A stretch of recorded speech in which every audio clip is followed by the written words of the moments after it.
Oi pessoal, tudo bom? Sejam bem-vindos a mais uma Conversa com o Fundador.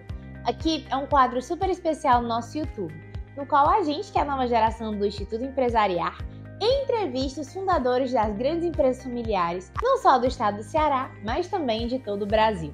E o nosso entrevistado de hoje é uma pessoa super especial, o senhor José do Egito.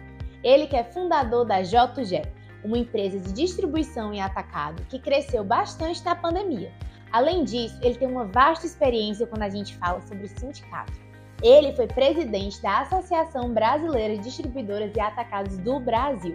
E aí, junto com ele, a gente teve uma conversa super bacana, entendendo como é que foi a história da sua empresa, como é que a família adentrou dentro do negócio e como é que hoje em dia a J2G se posiciona no mercado. Vem com a gente que está muito bacana.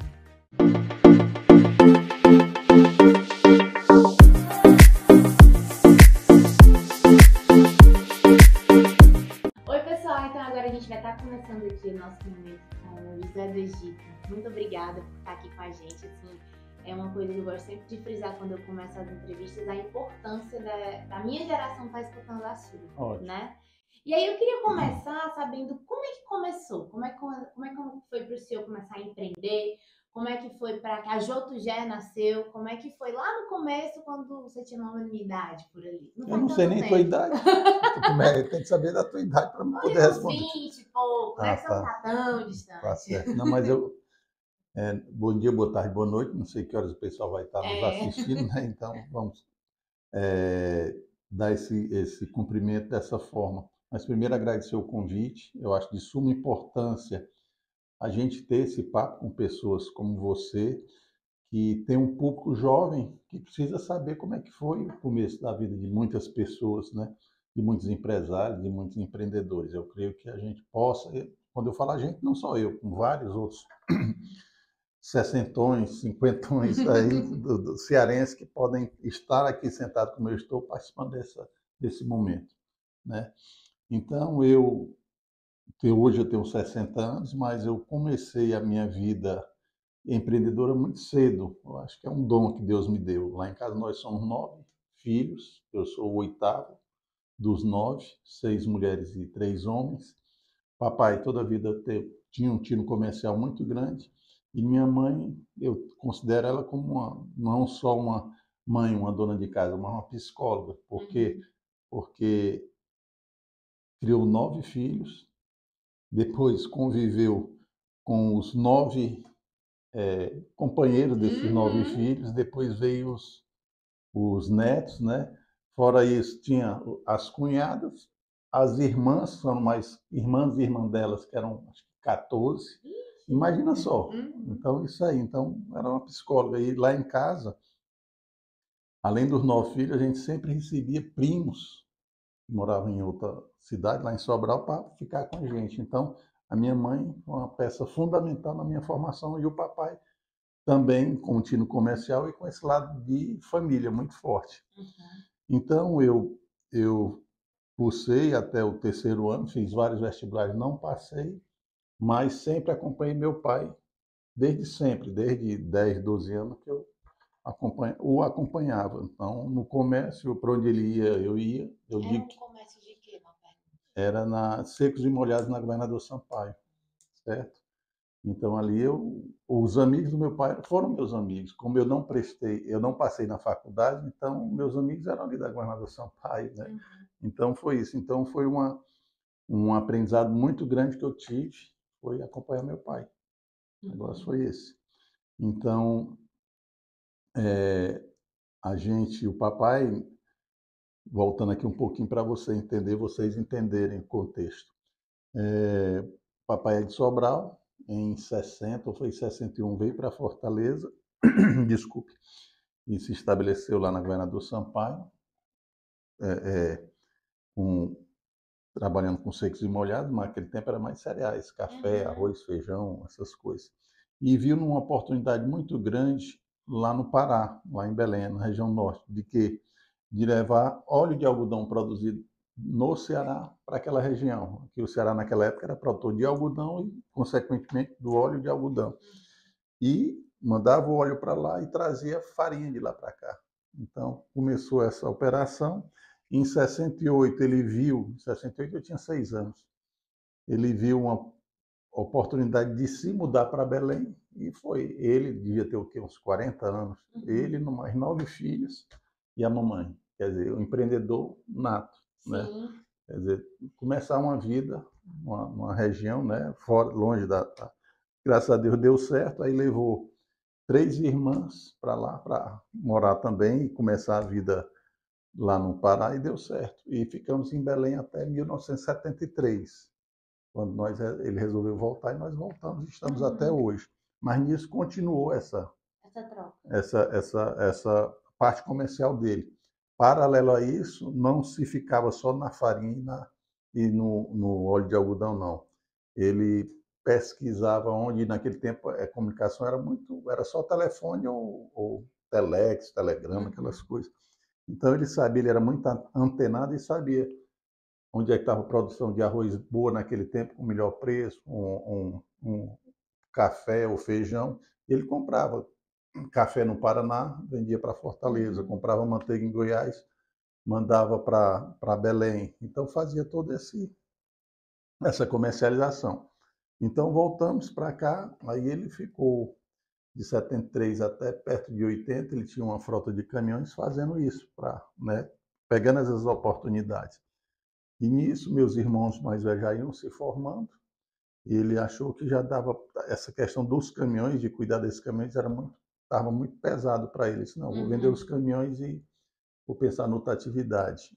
E aí pensou em construir um prédio de apartamentos. Foi. Ele já tinha uma experiência lá atrás de construir algumas casas aqui em Fortaleza, antes da gente ir para Belém. Então a gente morava na Lauro Maia e nos fundos da Lauro Maia, porque dava para Lobo Filho, era o mesmo tamanho do terreno da nossa casa, dava para fazer um bloco de apartamento. E ele começou a fazer um bloco de apartamentos lá. Só que não teve o dinheiro para concluir a obra, aí teve que recorrer ao BEC, Banco do Estado do Ceará, que era quem financiava na época. Mas é complicado, né? Você sabe que demora muito as coisas e nisso demorou muito, aí ele teve que recorrer a alguns amigos para ajudar ele a terminar essa obra. Vendeu antecipadamente os 3 ou foi 4, lá eram 6, vendeu, se não me engano, 3 ou foi 4 unidades. Graças à ajuda desses amigos, ele conseguiu concluir. Nesse tempo até não é que eu precisava trabalhar de servente, mas eu tive a experiência de ser até servente aqui nessa obra. Não era todo dia, não. Eu fazia por querer conhecer, da mesma forma que ele também fazia. O papai também ia mexer, a fazer o concreto, essas coisas, porque gostava. Eu era o comprador que ia nas lojas de material de construção comprar e tudo mais. Aí, quando ele vendeu isso, resolveu voltar para Governador Sampaio. E aí a gente começou lá uma empresa chamada José do Egito e Filho, eu e ele. Que a gente comprava um lote de mercadoria, quer que seja, naquele tempo tinha inflação, e comprava, esperava os aumentos e vendia, e isso aí a gente foi continuando nessa atividade comercial. O papai toda a vida sendo muito respeitado, né, lá na Governador Sampaio, de muita credibilidade, e foi indo. E o meu irmão Tupinambá, o do meio, que nós somos, como eu falei, 9, né? Tem o Josué, que é o mais velho, Tupinambá do meio, dos homens, e eu. E são 6 mulheres, 6 Marias. Tupinambá foi para São Paulo, estava em São Paulo, e lá naquele tempo, em São Paulo, já existia a atividade do atacado distribuidor, com venda externa. E aqui no Ceará ainda não tinha. E aí o Tupinambá voltou para Fortaleza e a gente colocou a venda externa na José do Egito e Filho. Começou e a coisa que é ter vendedores externos indo visitar nos bairros, nas periferias, no interior, né, fazendo a pré-venda para depois fazer a entrega. E aí estava dando certo, aí passou de José do Egito e Filho para José do Egito e Filhos, que era eu, Tupinambá e o papai. E a coisa foi fluindo, fluindo, fluindo. E o papai começou a se preocupar, por quê? Porque toda a vida o papai comprava só à vista e tal, e o Tupinambá começou a comprar a prazo. Nós começamos a comprar a prazo. Mas estava dando certo, mas com uma velocidade muito grande. Aí o que é que o papai fez? Convidou o Josué, que é o mais velho, que na época a formação dele é engenheiro mecânico e era da Petrobras. Convidou o Josué para tirar uma licença da Petrobras para vir para dentro da empresa, para ser o freio da empresa, para ser o controlador, a pessoa mais organizada, para ajudar ele nessa parte. Aí o Maninho, Botar o pezinho no chão, né? é.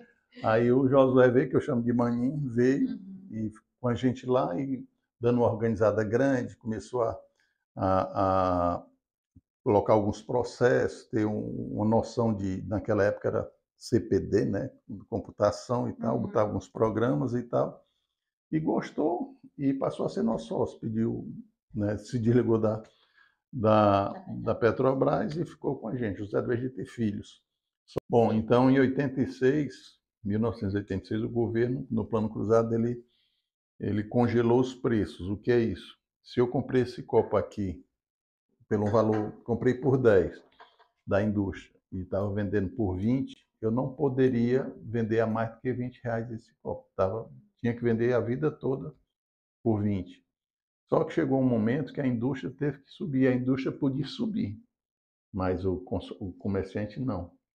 E aí o papai, com a maneira dele de ser, muito ético, e não querer fazer coisa errada, de vender por fora alguma coisa, não quis correr esse risco. E foi que nós fizemos. Nós vendemos o nosso estoque, que tínhamos da José do Egito e Filhos, para alguns clientes nossos, sei lá, 20, 30 clientes, dividimos esse nosso estoque com esses clientes, demos um prazo e criamos a JG, que aí era uma empresa nova que, vida nova, você podia vender pelo preço que quisesse, que pudesse, né? Sem problema nenhum, sem estar amarrado com a última venda feita. Então, a JG, o que quer dizer JG? É J de Josué, que é o meu irmão mais velho, T de Tupinambá, e JE de José do Egito, o papai e eu. Certo? Foi exatamente isso que fez. Então, foi criado esse nome, quem criou foi eu. A JGE, inclusive, eu não sei quando é que vai ao ar esse programa, mas dia 8 de maio, a JGE completou 37 anos. Que massa! Tá certo? Então, foi criado esse nome e aí, naquele tempo também já estava começando a ter falta de carros. Você não passou nada disso. Então, o papai tinha comprado um Opala Commodore lá em São Paulo. E aí foi eu, os 3 filhos, pegar esse carro lá em São Paulo e vir por terra com ele, né? Então, a gente passou pelo Rio de Janeiro, por São Paulo, por Minas Gerais, Uberlândia, por Goiás, por Pernambuco, principalmente São Paulo e Minas, onde até hoje é onde tem os maiores atacadistas do Brasil. A gente foi visitar esse povo para saber se aprofundar no conhecimento da venda externa. E aí, quando nós chegamos, desculpe, colocamos em prática mais algumas experiências que nós tivemos. E aí pronto, a JG começou assim, por este motivo, e está até hoje, completando 37 anos no mês de maio. E é muito bacana quando a gente foi pesquisar, né, sobre a JG, a influência dela também, né, nos outros atacadistas aqui do Ceará, né? Sim.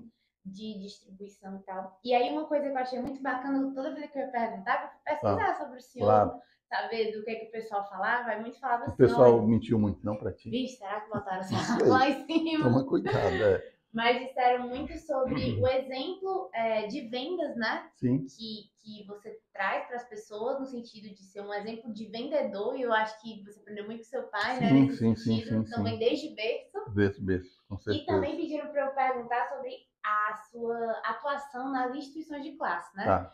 Porque, claro, a gente sabe que quando a gente vai entrar dentro de uma dessas instituições e ter uma expressividade maior de atuação, às vezes é difícil de equilibrar. Sim. E eu queria saber como é que foi, porque a JG, se eu não me engano, ela já estava, né, bem expressiva no mercado, bem grande. Como é que foi equilibrar isso? A tua participação, como foi que entrou, tudo isso? Eu acho que tem tudo a ver com o que eu falei no começo, lá do papai, da mamãe e da família, que nós somos 9, aquela história toda de estar sempre recebendo pessoas lá em casa, com 15, a mamãe com 14, 15 tios. Meu pai, o bisavô dele casou 2 vezes, viuvou e casou, foram 33 filhos gerados por ele. Então, isso a gente convivia com esse povo todo. Então, o associativismo, acho que já veio disso aí, porque eu convivi com o papai todo o tempo e a mamãe, então, isso aí eu acho que está no meu DNA de estar com esse associativismo. Você falou do exemplo da JG, o exemplo, assim, foi o pioneiro, né, em vendas e também em tecnologia no setor atacadista cearense. Quando o Josué foi para lá, a minha irmã Maria do Carmo, que trabalhava, na época, não sei se era no BMC ou era no BEC, como a formação dela era negócio, computação, né? Sim. Processamento de dados. E aí indicou uma pessoa para desenvolver o nosso programa de gestão. Aí, quando foi em 1990, a gente convidou para ela ser a nossa pessoa gerente naquele tempo não existia essa palavra, mas hoje é TI. Então, ela foi para lá e desenvolveu também o nosso software de gestão de armazenagem, WMS, né? Até hoje a gente não é mais com esse programa que ela desenvolveu, mas durante mais de, acho que quase 20 anos, foi desenvolvido por ela e com a orientação dicas do meu irmão, né? Então, isso aí. Então, nós fomos pioneiros também. Depois disso, os outros também fizeram. Com relação ao associativismo, veio aqui no Ceará, existe a ACAD, que é a Associação Cearense de Atacadistas e Distribuidores. A fundação dela foi com vários amigos do papai, comerciantes, e eu sempre acompanhando. Né? O papai nunca teve participação de diretoria de associação. Eu devo ter entrado na diretoria da ACAD, eu acho que no segundo ou terceiro mandato, certo? Sempre gostei, sempre gostei. Com a ACAD, na época que o presidente era o Chico Barreto, que hoje é o presidente da FACIC, ele foi o primeiro cearense a participar da ABAD, da Associação Brasileira dos Atacadistas e Distribuidores. E eu, como vice-presidente dele, ia junto com ele. A gente lembra demais que ele ia na frente, mas eu pegava um voo da VASP, voo noturno, que era mais barato, para assistir a reunião da ABAD lá em São Paulo e voltava à noite. Era cansativo. Não é doido, é demais, mas eu gostava. E nisso, as amizades vão vindo, e tendo espaço o Ceará tendo espaço na ABAD. E aí eu comecei a participar de conselho e tal, vice-presidente eu fui vários anos, quando veio, acho que em 2008, começaram a me chamar para eu ser o presidente. Eu não aceitei porque eu não estava preparado. Quando foi em 2012, alinhado com a minha esposa e com o meu sócio, Josué, aceitei o convite e fui presidente da ABAD na gestão 2013 a 2016, que era 2 anos com eleição mais 2 anos. Então, modéstia à parte, foi um mandato que as pessoas avaliaram como muito bom, né? Eu tive a oportunidade de trazer para o Ceará o maior evento do setor atacadista brasileiro, que foi o maior evento feito até hoje no centro de eventos.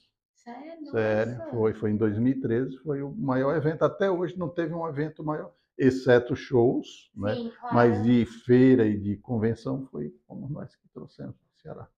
Certo? E aí depois disso, hoje eu sou conselheiro lá do CDL, em função dessa minha atividade associativista, como eu volto a dizer, que eu gosto muito. E eu acho que todo mundo tem que dar a sua contribuição. Sim, e é um bichinho que quando pica a gente, né, também faz parte, não tem como você sair, né?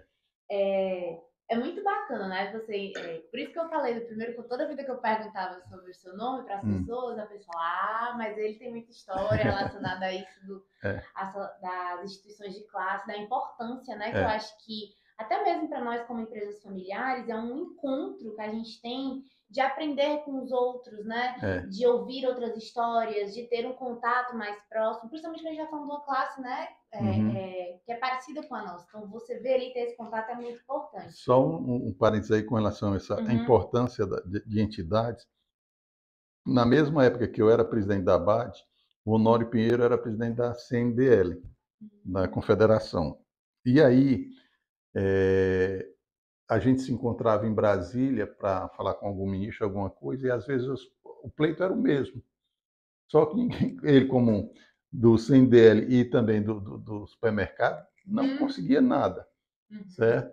E eu também não conseguia, o que eu falar, a entidade não conseguia nada. E aí que veio a ideia de se criar uma frente parlamentar e depois se criou a UNEX, que a união de algumas entidades de classe. Quem deu essa ideia na época, foi o Fernando Yamada, que era o presidente da Abras, veio falar comigo lá no café da manhã, lá em São Paulo. Aí entrou a Abras, entrou a ABAD, entrou a CNDL, entrou a de Bares, a Brasel, a de de shopping, Uhum. material de construção, se não me engano eram 6 ou 7, eu não estou lembrado da 7ª. E aí foi criada a Unex, graças a essa Unex, as propostas eram as mesmas, aí o respeito, né, aumentou, Absurdo. aí depressa começou a gente ter mais espaço, né, lá em Brasília. Graças à Unex foi que saiu a parte da reforma trabalhista, que melhorou no governo Temer, até hoje foi em função da Unex. Sim. Então, muito importante. Muito, não. E é muito bacana você estar contando a história, porque vai fazendo um trajetozinho e vai vendo os desafios, como a JG teve que se recriar, né? Sim. Como desde lá do plano cruzado, da questão da inflação, essa sua transição também para o mundo do associativismo, né? E aí teve uma coisa um fenômeno que impactou recentemente todas as empresas, né? Sim. Sendo familiares ou não, que foi a pandemia. Sim. Não só as empresas, mas nós como pessoas que movimentamos as empresas, né? E aí, conversando com o pessoal dizia, Lívia, a JG foi um exemplo para o Ceará, quando se fala disso da pandemia. Claro, né, com a questão da distribuidora, atacadista, mas eu queria que você falasse um pouquinho para a gente como é que foi isso, né? Tá. Como é que foi se renovar, se reinventar, fechou tudo, e agora, né? Com a entrada também de outras vias, não sei, mas eu queria muito saber e ouvir disso, porque eu fiquei muito curiosa. O setor atacadista, por ser um setor que atende ao varejista, né, foi, graças a Deus, foi considerado de primeira necessidade. Então, teve autorização do governo de continuar. O setor atacadista atende, isso falando a nível Brasil, os 5.570 municípios. Então, todos os municípios, vamos pegar um Quixeré da vida aqui no Ceará, os mercadinhos que tem lá são todos abastecidos por nós, do creme dental até o shampoo que você usa e tal. Então, o arroz, o óleo e tal. Então, não poderia parar. A JG, como várias outras empresas do setor, teve como é que chama? Essa obrigação de fazer. Lá dentro da JG, a gente fez muitos processos, né, protocolos, né, para poder a gente não ter nenhuma baixa. Graças a Deus nós não tivemos nenhuma baixa, né? Se você juntar representantes comerciais, funcionários e tal, dava em torno, na época, de 200 e quase 300, zero de baixa.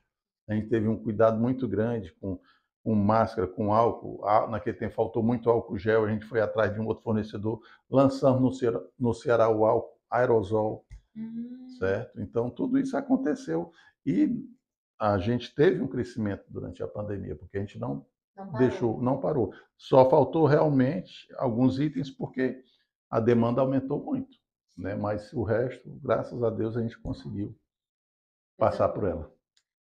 E se fortaleceu. E aí, uma coisa que eu achei muito bacana, a gente começou falando da família, né? Sim. Começou falando da história do José do Egito com o pai, que também é José do Egito, com seus irmãos, que a JG, eles também são seus sócios, né? Só o Josué. O Tupinambá saiu com praticamente um ano e pouco, ou menos de um ano da sociedade, ficou só eu e o Josué, certo? Mas hoje a JG, temos eu e o Josué como sócio, que eu chamo de Maninho. Eu sou diretor comercial e diretor de relacionamento, vamos dizer assim. E o Josué é administrativo financeiro. Ele é o coração. Ficou, né? Ficou e faz muito bem feito. Graças a ele que é o sucesso da JG, pode ter certeza. E é muito interessante você falar isso, que eu me vejo muito, porque eu digo que eu sou uma pessoa que eu sou muito passarinho, e a minha irmã ela é a gaiola, porque elas vão, venha, bote o pé no chão, né? A gente quer de relacionamento, às vezes tem isso. E aí, eu não posso deixar de te perguntar sobre como essa relação, né? No sentido, como é que foi balancear as questões de irmão com o irmão, com o pai, né? Porque a gente trabalha em empresa familiar, sabe que não é fácil. Às vezes se mistura ali, e eu acho que você teve mais experiência aqui, mas como foi lidar durante esses anos? Porque hoje em dia a JG tem 37 anos, né? Então, também a relação familiar foi muito moldada, graças, como você falou, da quantidade de pessoas, tá? Mas como foi lidar com isso dentro do ambiente de trabalho? Eu acho que a coisa foi acontecendo naturalmente. O meu irmão, meu sócio, por ser o mais velho, o respeito, né, por eu ser o mais novo que ele, isso aí pesa muito. hierarquia, né? e entender isso, né? Então, e ele, pela capacidade que ele tem, pela formação que ele tem, eu soube e sei das minhas limitações administrativas, certo? E a gente conviveu, e até hoje, graças a Deus, conviveu com muito respeito. Lá dentro da JG tem uma irmã nossa, a Maria do Carmo, que eu falei que desde 90 está com a gente, que ela é uma pessoa fundamental lá na empresa também, embora não seja sócia, mas é uma diretora que faz também esse meio de campo. Não o meio de campo eu com o Josué, não. O meio de campo da gente com os funcionários, para ter uma harmonia, um respeito e tudo mais. E também já tem a terceira geração, que a primeira é o papai, nós estamos na segunda, e a terceira geração, que é o Josué Júnior, que é o filho do Josué. E ele é vamos dizer, hoje é um diretor de expansão. Ele quem tem essa vivência, a formação dele também é em computação, e ele gosta, ele está lá com a gente, acho que ele chegou lá com 17, 18 anos e gostou do que está fazendo, então tá dando certo. Teve algum acompanhamento ou foi muito natural? Porque eu também vejo que a família de vocês sempre foi muito natural de entrar junto no negócio, né? De estar ali. Vocês, desde pequenininho, levavam ele? Ou... O Júnior, sim, levava lá, por exemplo, só dar o exemplo do Josué. Porque, assim, o Josué tem 3 filhos. Tem o Josué Júnior, que é o mais velho, tem o Ivo e a Karine. O Júnior se identificou muito. Aí ia lá para a JG, ia com o papai e tal. O Ivo também ia, mas não se identificou, é dentista, está muito bem. E a Karine é arquiteta, tá certo? Aí você, não sei se ia chegar a esse ponto. E vocês, seus filhos? Meus filhos já são de uma outra geração, né? A Mariana, de 28 anos, é engenheira de produção, e o Zé do Egito Neto tem 19 anos e está no segundo ano de psicologia. Então, eu nunca quis forçar eles a quererem estar.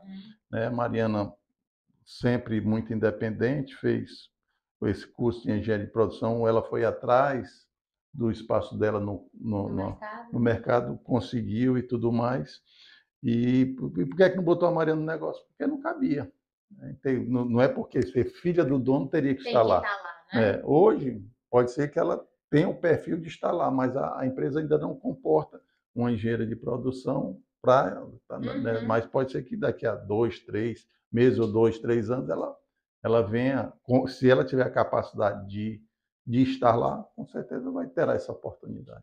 É muito bacana você falar isso, porque aqui também foi assim, a gente antes se preparou no sentido de ver o que a gente gosta, né? Porque eu acho que quando a gente está falando das novas gerações, muitas vezes vem aquela sucessão forçada, não, você vai ter que ir, e etc. E eu percebo que desde a época do seu pai foi muito natural. Foi natural. E vocês trouxeram isso também. Então, exatamente. E tem as portas abertas, não Com quer certeza. dizer porque eles não estão agora, que lá na frente um dia eles não vão estar e tal. Até mesmo porque um dia vai ser deles, né? Com também. certeza, herdeiros. E a gente quer que prospere, porque a gente tem uma história de 37 anos, a gente não quer que se acabe. Só um intervalo, só para você ter uma ideia, com o falecimento do papai, os outros 7 irmãos tinham uma participação por causa do papai. Zero de problema. Zero de problema. Entendeu? Então, o que é isso? Foi a formação, foi a educação que nós tivemos do papai e da mamãe. Zero de problema. Mamãe faleceu, mesma coisa, porque a mamãe também tinha por direito, né? Zero de problema. Também não sei se era tão poucas coisas, então não tinha muito. Né? Mas o que vale é a questão da formação, né? E é muito interessante você falar isso, porque são famílias privilegiadas, né? Porque a gente vê, infelizmente, muito no mercado, que muitas empresas acabam com as famílias. Né? A gente fala das famílias que acabaram as empresas, mas muitas empresas também acabaram com as famílias, né? E aí uma coisa que eu vou perguntar, porque essa daqui falaram assim, olha, se você não falar de vendas com ele é um pecado. Tá. É mesmo que não falar para um padre rezar uma missa. Sim. E aí todo mundo me fala sobre o seu grande nível de vendas, de articulação. E eu acho que a gente poderia passar a noite aqui falando sobre isso. Aí se tiver comida pode passar. Pode trazer. Mas eu queria, e aí muitas vezes da minha geração, a gente é colocado com os nossos pais, ok, você tem esse conhecimento de inovação, vai lá vender, vai lá, fala isso, cria um negócio você mesmo. E aí eu queria pedir para você contar um pouquinho para a gente, já que você tem uma vasta experiência, quais são as principais características que a gente tem que aprender, ou habilidades, ou competências, para ser um bom vendedor do nosso negócio? Bom, primeiro você tem que, de qualquer negócio, não ser só vendedor, é gostar do que faz, fazer com amor. Isso aí você tem que primeiro ter essa certeza. Não adianta você chegar aqui, eu chegar para você e querer lhe convencer de uma coisa que eu não tenho a certeza que ele é bom. Que eu não é a primeira coisa. Primeiro, segunda coisa, você estudar o que é que você vai vender. Se você vai vender essa caneta, você tem que dizer que a melhor tinta que está aqui empregada nessa caneta, que ela vai escrever 3.000 quilômetros, não sei o quê, e convencer a pessoa a comprar o produto por confiar no que você falou. Então, lembra da credibilidade que eu falei do papai? Sim. Então, a mesma coisa, eu tenho essa credibilidade, graças a Deus. Se eu chegar para qualquer um dos nossos clientes e falar, ele pode até não comprar, mas ele tem certeza do que eu disse, eu vou honrar. Então, o que você for vender, se é serviço, se é um objeto, venda com convicção e para a pessoa que estiver adquirindo saber que pode contar com você caso dê problema de alguma coisa. E isso passa segurança, né? Com certeza. E foi muito bacana quando o senhor falou sobre convicção, porque quando a gente, essa minha geração, né, de empresa familiar, muitas vezes os nossos pais querem que a gente vá para frente, faça parte do negócio, mas a gente também tem que ter convicção do que a gente gosta, né? Exatamente. Então não adianta nada a gente estar aqui fazendo parte dessa empresa familiar se eu estou infeliz, se eu estou com essa briga com os meus pais. E que sim, é possível a gente ter um exemplo como a JG, que é uma empresa familiar, Sim. Próspera, né? Sim. E que a família não está sendo destruída, Não. pelo contrário, está sendo respeitada. Sim. E aí eu queria te pedir para você passar aqui um recado para essas futuras gerações, essas empresas familiares, né? De que sim, é possível. O que você faria diferente? Ou nesse mundo doido que a gente está hoje, o que você faria, né? Assim, um recado para esse pessoal. Tá certo. Eu creio que, posso estar enganado também, mas hoje os jovens têm mais oportunidade de conhecer o mundo, né? Está globalizado demais. A internet, você tem acesso a muitas coisas que eu não tive, seu pai não teve, né? Então, naquele tempo, não. Ou você vai estudar para ser uma coisa, ou então vai ficar do lado do pai, sei lá, alguma coisa. Hoje, não. O jovem tem a oportunidade de ter essas experiências consultando, pesquisando mais. E ter certeza disso. Se você não se vê dentro do negócio do seu pai, converse com ele, né? Seja sincero com ele e tal, para fazer o que você gosta. Se você não for fazer o que você não gosta, com certeza lá atrás as consequências vão ser muito mais duras, né? Muito mais amargas. Então, acho que a questão do sentar, do conversar, de ter essa, no caso, de contratar uma empresa como vocês para dar uma orientação é fantástico. O Instituto Empresarial está aí para isso, para auxiliar nisso. Depois Ele já está vendendo, viu? Eu quero a minha comissão, isso mesmo. Tá certo? Brincadeiras à parte, mas precisa. Tem empresas que precisam de ter essa consultoria, essa assessoria para ajudar, né? Com certeza vai ser melhor para ambas as partes. Perfeito, show. José, muito obrigada, viu? Assim, acho que foi uma aula, não só para mim, mas para quem está assistindo da produção atrás. Tá assim, certo. eu espero que mais pessoas possam ouvir a sua história, porque é um bom exemplo de empresa familiar que deu certo.